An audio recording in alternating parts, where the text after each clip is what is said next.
Ever scroll through your Facebook feed and wonder what it takes to keep it, well, safe for work? Right.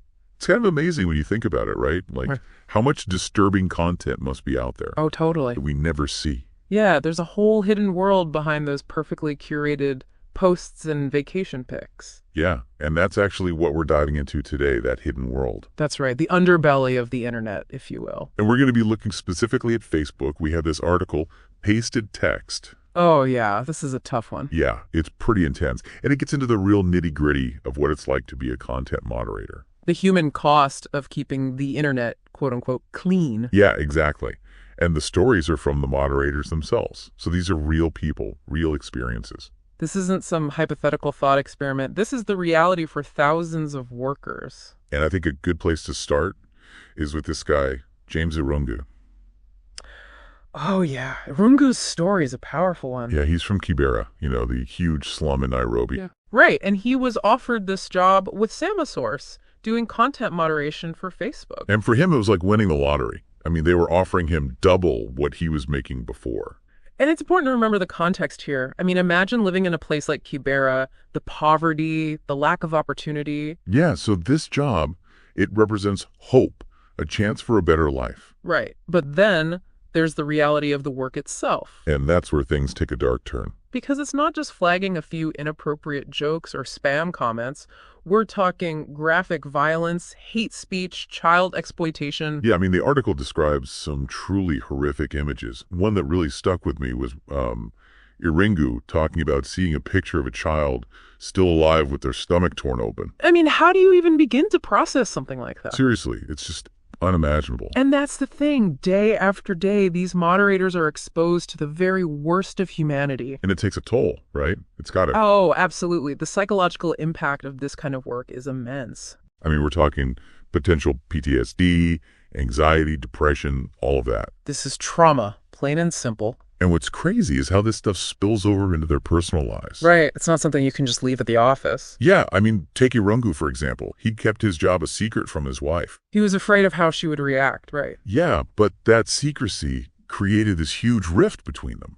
They ended up growing apart. It's like this invisible wall between them. He can't share what he's seeing, can't explain the darkness that's seeping into his life. And that sense of isolation, that's a recurring theme in a lot of these stories. It makes sense, though, right? I mean, how do you even begin to explain what you're seeing to someone who hasn't experienced it? No, totally. And the article talks about another moderator, a woman who initially felt like she was making a difference, like she was doing good. Oh, yeah, protecting people, especially children.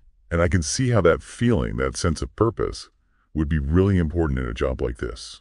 It's almost a coping mechanism, right? A way to justify what you're seeing, to find some meaning in the horror. Yeah, but it doesn't always last, does it? No, unfortunately not. This woman, she had a complete breakdown at work after watching a particularly horrific video. Just started screaming uncontrollably. And the company's response, a 15-minute break and a suggestion to talk to their wellness counselor. I mean, come on, a 15-minute break. It's so inadequate. It's like putting a Band-Aid on a gaping wound. It really makes you question if these companies are actually taking their moderators' mental health seriously. Like, are they just throwing these meaningless perks at the problem instead of addressing the root cause? And for this woman, it only got worse. After leaving the job, she struggled with depression, isolation, even suicidal thoughts. The trauma doesn't just magically disappear when you clock out. No, it stays with you. And her quote at the end, it's just heartbreaking. She said, "The work damaged me. I could never go back to it." I mean, that says it all, right? It really does. And it begs the question, what are we willing to sacrifice for this sanitized online experience? That's the thing. We all want to use these platforms, enjoy them, but we rarely stop to think about the people behind the curtain. The invisible workforce that's shielding us from the darkest corners of the internet? And I think that's what this deep dive really highlights. It's the human cost of content moderation, the unseen sacrifices that make our online world possible. And it's a conversation we need to be having because this isn't just about Facebook, it's about the entire social media landscape. Right, and as we wrap up, I'm left wondering, what's the solution? Like, how do we protect these workers? How do we ensure their well-being? It's a complex issue, but it's one we can't ignore any longer. It's easy to get caught up in the convenience and entertainment of social media, But we can't forget about the real people who are paying the price. And next time you're scrolling through your feed, maybe take a moment to think about those hidden costs. Yeah, who's doing the unseen work and what toll is it taking on them? It's a question worth asking, and it's one we all have a responsibility to consider. Absolutely. So food for thought for everyone listening. Food for thought. Thanks for joining us for this deep dive. It's been a heavy one, but an important one. Yeah, it definitely is. Until next time, stay curious and keep exploring the unseen corners of our world. And stay safe out there, both online and off. Absolutely.